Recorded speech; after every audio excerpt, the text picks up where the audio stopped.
vamos a conocer, por supuesto, también las armas que se utilizaban en esa época.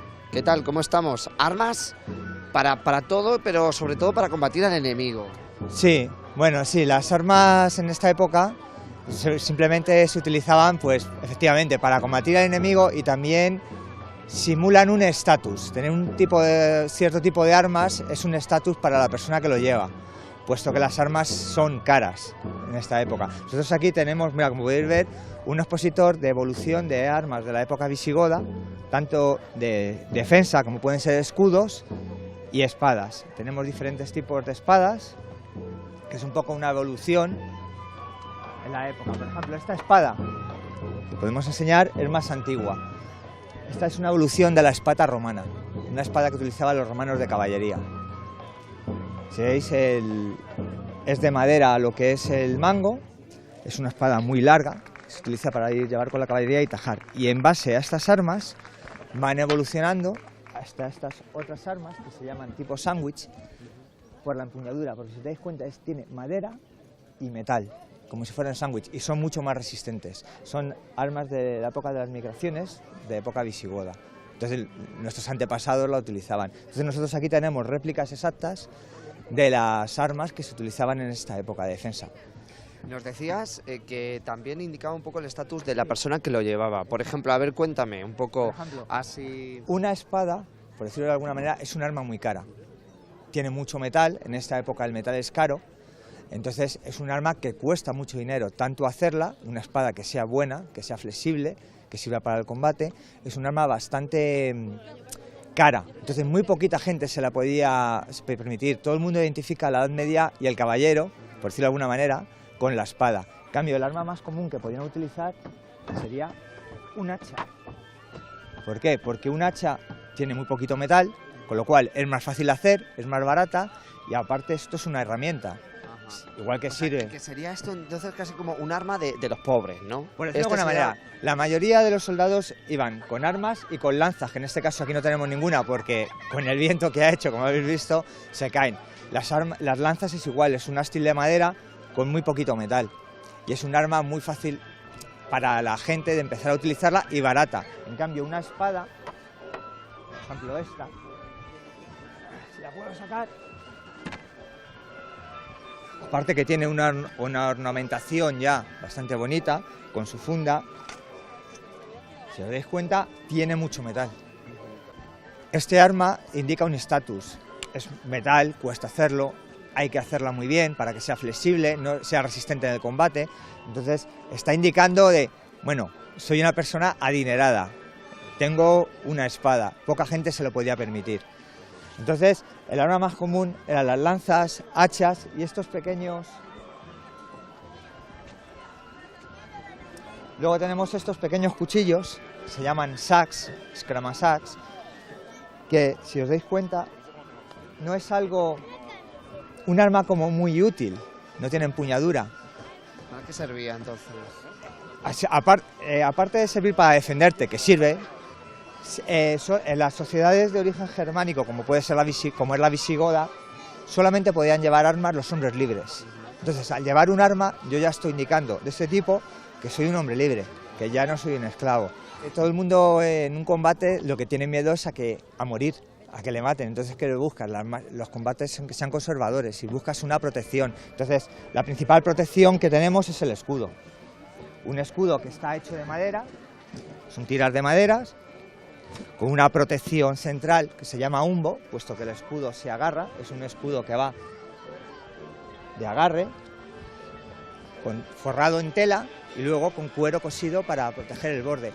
Tú puedes pensar, un escudo de madera no indica mucha protección, pues sí, protege bastante el cuerpo y además si te das cuenta, solamente ves de mi parte un cuerpo, que es la cabeza, de mi cuerpo solo ves una parte. Además que vemos que tiene mucha batalla, ¿eh? Sí, ya tiene algún toque, pero se puede apreciar que a pesar de los golpes sigue siendo resistente. Entonces, un escudo sería la primera defensa que se encontraría un soldado ante la hora de un combate. En esta época no todo el mundo podía permitirse un yelmo porque también es algo caro y los herreros eran unos artesanos cotizados. Este yelmo, un yelmo de de hierro, con carrilleras para protegerse las mejillas, y encima esto es otro símbolo de estatus, esto que vemos aquí, es una crin de caballo. Una crin de caballo ya indica que, ojo, tengo un caballo también. Es una manera de marcar, es muy importante diferenciar las clases y diferenciar un poco el estatus que tiene uno respecto a los demás, de marcarse. Entonces, aparte de protegerme la cabeza, una parte principal, lo que está haciendo es indicarme también con la crin de caballo que tengo un cierto estatus. No todo el mundo se podía permitir un caballo y no todo el mundo se podía permitir un yelmo en esta época tampoco. La cota de mallas ya es algo carísimo, se sale del presupuesto de cualquier persona. Tener en cuenta que para hacer estos anillos, que van entrelazados entre sí y luego van unidos 4 y remachado el último, el herrero tenía que hacer tiras de hierro, alambre, ir doblándolas, aplanarlas y luego remacharla, con lo cual, teniendo en cuenta la cantidad de tiras que puede tener, las anillas que puede tener una cota de malla, el precio podía ser exorbitante para la época. Podríamos hablar de que podría ser como un chaleco antibalas, efectivamente. Pero además solo y exclusivamente para gente muy adinerada. Una minoría. La mayoría de la gente iba simplemente con su túnica al combate, su escudo, eso sí. Ya algunos, lo primero que te protegería sería la cabeza y luego finalmente ya el cuerpo. Protecciones, la cota de malla, que sería como lo más caro, y luego una armadura de cuero laminar, que es también típica, los visigodos la llevan. Hemos aprendido mucho, ¿verdad? Pero nos queda mucho por ver aquí en este campamento, ¿eh? Sí, sí. Muchísimas gracias. ¿Y cómo vamos a combatir ahora entonces? ¿Nos ponemos de todo ya para ser poderosos? Pues el que pueda se lo pondrá e intentaremos que nos mate lo menos posible, sí, sí, sí. Conociendo algo más de este campamento, nos encontramos a Silvia, la chica del telar, ¿no? Telar, podemos hoy decir, sí, ¿no? Hoy se ha tocado. Bueno, cuéntame, esto complicado, ¿verdad? Pero como todo en aquella época, ¿verdad? Porque ya hemos Como todo estado... en la vida, mejor dicho. Sí, bueno, es un telar bastante antiguo, es una forma de tejer ya desde la edad del hierro. Y esta forma de tejer aparece tanto asociada a telares verticales como estamos haciendo nosotros. Bueno, el telar que yo tengo aquí es un poco un inventillo para poder llevarlo y trasladarlo en los campamentos y poder hacer las cosas bien, pero vamos, normalmente estos telares iban acoplados a los telares verticales para hacer los bordes de las telas o se tejía atado a cinto y a un punto fijo, un árbol o algo así, para poder hacer cenefas de este estilo o cinturones que se pudieran llevar en la ropa. Para hacer algo así tan sencillo, ¿cuánto tiempo se puede invertir? Depende de la longitud. Yo, si estás muy concentrado, no fallas mucho y demás, pues como unos 10 centímetros a la hora, ya hemos calculado. Pero depende mucho de... Creo que esta tarde me he confundido como 5 veces y he tardado más en deshacer que en hacer. Pero... En aquella época, como decimos, pues las cosas eran un poquito más complicadas, pero está bien que con el paso del tiempo, de los años, de los siglos, continúe todavía, ¿verdad? Esta técnica, al menos para enseñarla a la gente, para conocer qué es lo que ocurría en la época del medievo. Sí, es un poco lo que nosotros queremos siempre traer con el grupo y todos los talleres que traemos, es un poco intentar recuperar esas cosas que ni siquiera nuestras abuelas hay cosas que conocían de este tipo. Este tipo de telar se ha utilizado en todo el mundo en todas las épocas y en Asia se sigue utilizando, pero aquí en España, de hecho, te das cuenta cuando vas a pueblos que no es una técnica que sea muy recordada. Entonces, bueno, está bien enseñárselo a la gente mayor se siente muy sorprendida de que se hagan estas cosas, los niños pues, les gusta bastante ver estas cosas, ¿no? ¿Hilo? ¿Algún hilo especial hay que utilizar? Lana, ¿verdad? lana, si se quiere... existen los hilos de algodón que se suelen utilizar hoy en día para bordar y demás, que no son muy históricos, pero bueno, te da unas cenefas más finas, como estas de este tipo, y si no, pues lanas más de un grosor mayor o menor, que claro, las tiras que te dan las cenefas son más gruesas.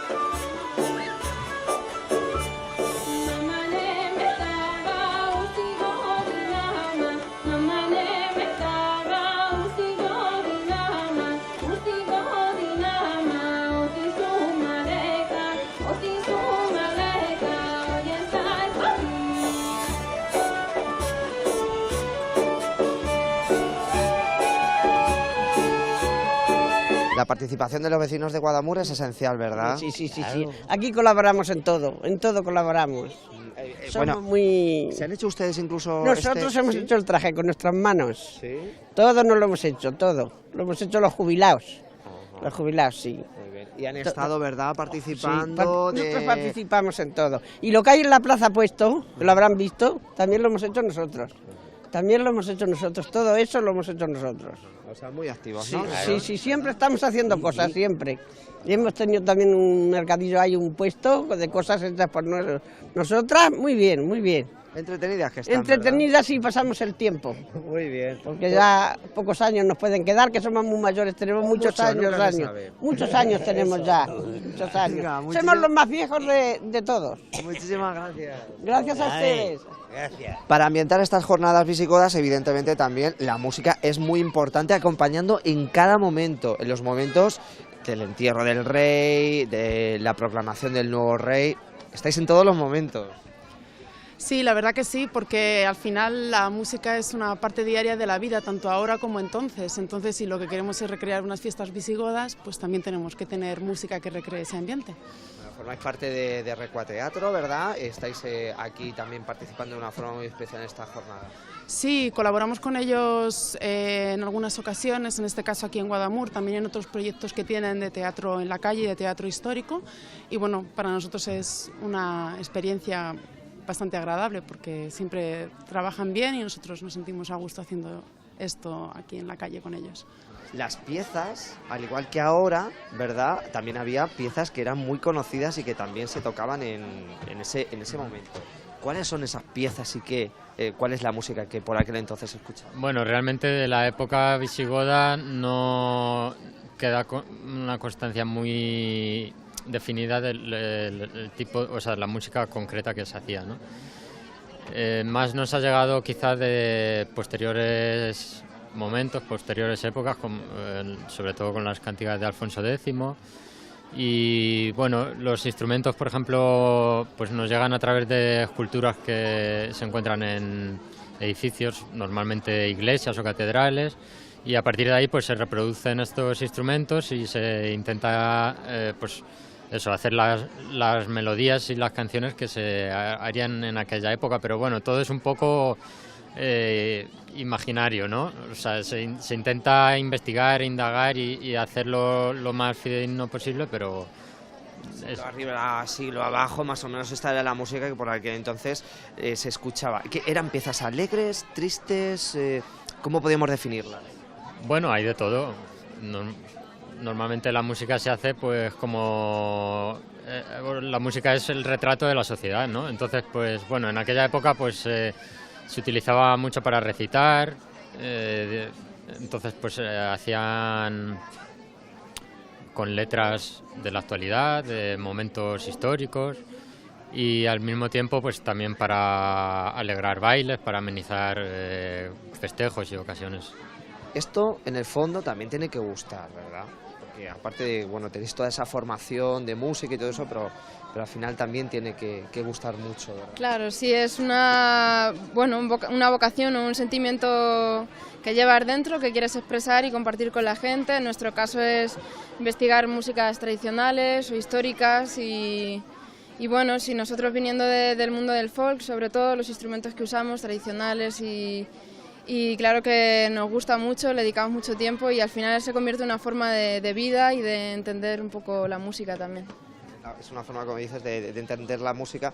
Por aquel entonces era más complicado y además todavía seguís investigando en cómo era esa música, pero en ese momento los instrumentos con los que se contaba eran pocos, muy pocos. ¿Qué tipo de instrumentos eran los que se utilizaban? Pues como decía Carlos, podemos encontrar quizás...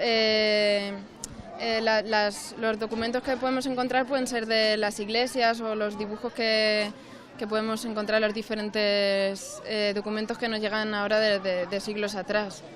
Y Y actualmente tampoco es que también de nuestra cultura más cercana tampoco se tenía tanto dinero y por eso mismo, por ejemplo, hemos sacado unas cucharas simplemente con las botellas de anís o las sartenes se cantaban las jotas, o sea que... Sí, pero eso no es tan lejano, eso no es tan lejano, eso de nuestros abuelos son los que nos han enseñado que las jotas y no nos podemos quedar sin música, que con cualquier instrumento de la cocina mismamente podemos cantar. Los recreacionistas, ¿no? Actores más o menos, más o menos. De lo que estamos viendo a lo largo de todo el día, ¿verdad? Sí. Hemos tenido bueno, pues la muerte del rey, ahora el entierro, tendremos también a lo largo de mañana la proclamación del nuevo rey. ¿Qué papel es el que tienes tú? Nosotros lo que hacemos aquí es un poco que la gente vea cómo era la gente en el siglo VII en la España visigoda. Somos un grupo de recreación y recreamos un poco todo lo que es desde la ropa, las armas, toda la vida cotidiana de una persona de ese siglo. No somos una compañía de teatro ni nada similar, pero sí que hacemos ciertas actividades similares a algunas compañías o incluso hacemos actividades conjuntas con ellos. Y os tenéis que documentar, evidentemente, porque, por ejemplo, para vestir como en aquella época, pues tienes que... Sí, ¿no? ¿Qué es lo que tienes? Cuéntame, a ver. Por ejemplo, yo voy vestido como un visigodo del siglo VI y pues nos documentamos mucho en hallazgos arqueológicos y en cierta documentación como tumbas funerarias. Y tenemos, pues, por ejemplo, yo llevo una túnica biclavi, que es muy típica de esta época. Biclavi, pues esto se llama biclavis. Y es muy típica de esta época, es de ascendencia romana. Por ejemplo, también llevamos, por ejemplo, es muy representativo este cuchillo, el sax. Ya sabemos lo del cuchillo. Sí, comentado es que ya, lo claro, del ya cuchillo, sabemos por supuesto. tantas cosas, ¿verdad? Sí, ahí lo tienes, que es un símbolo, ¿verdad? Es un símbolo, por ejemplo. También incluso las pieles a veces son un símbolo. Parece una tontería, pero te hace parecer como más bravo y más grande. Y es un símbolo de muchas veces los guerreros llevan este tipo de pieles como un símbolo de su posición.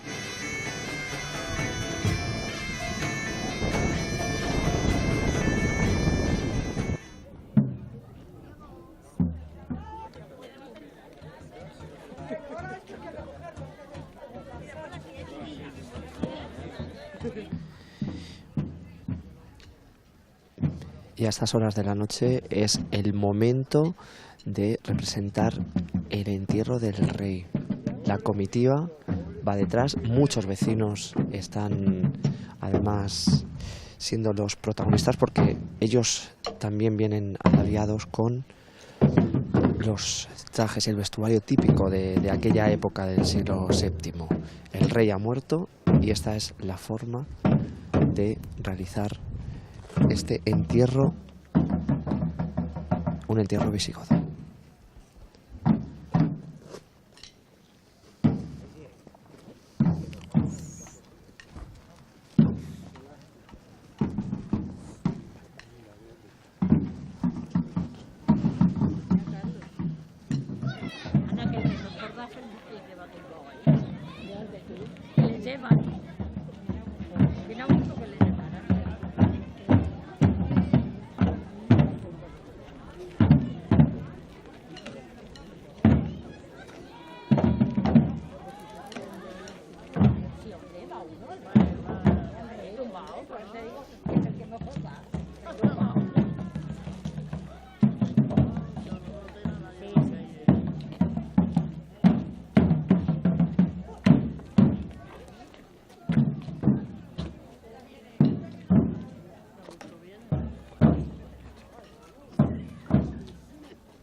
Y después del entierro comienza ahora la comitiva que va a llevar hasta la ermita. Ahí en ese momento se va a proclamar ante todos los vecinos de Guadamur, se proclamará el nuevo rey.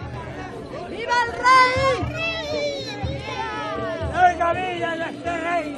¡Viva! ¡Viva el rey! ¡Viva el rey! ¡Viva el rey! ¡Viva! ¡Viva el rey! ¡Viva el rey!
Queda así restablecida nuestra antigua tradición de elegir rey, frente a los intentos dinásticos que intentaron mancillar nuestra tradición. El aula regia de Toledo ordena y manda. Sea celebrada la ceremonia de consagración según nuestra antigua tradición.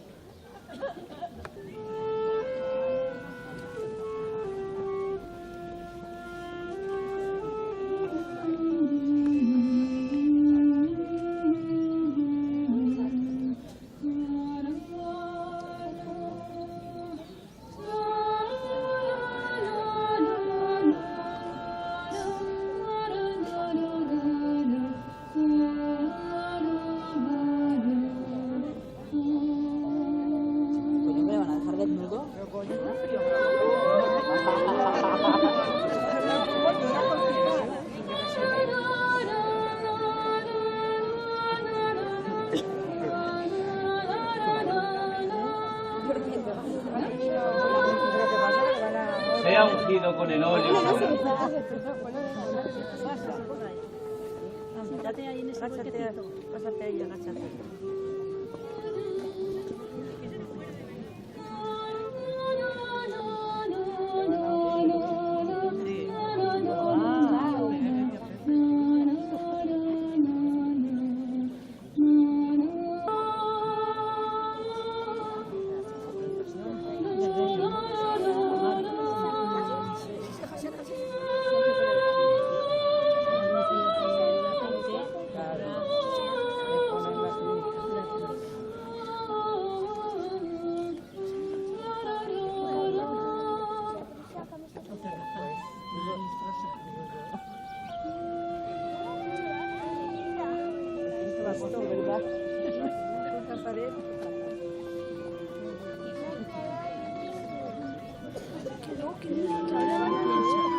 sea colocada la corona sobre su cabeza como símbolo sagrado. Sentaos.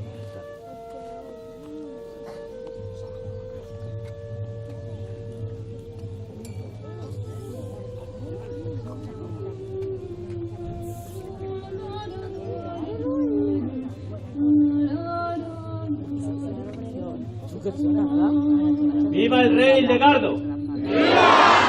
¡Larga vida al rey! Procedamos con el juramento, majestad. Poneos.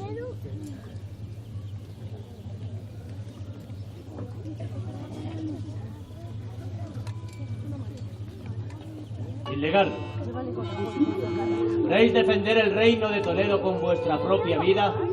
Sí, juro.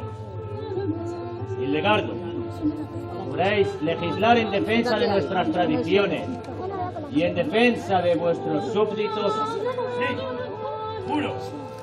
Hildegardo, ¿juráis defender la Santa Madre Iglesia frente a la amenaza de arrianos, animistas, infieles y herejes en todo vuestro reino?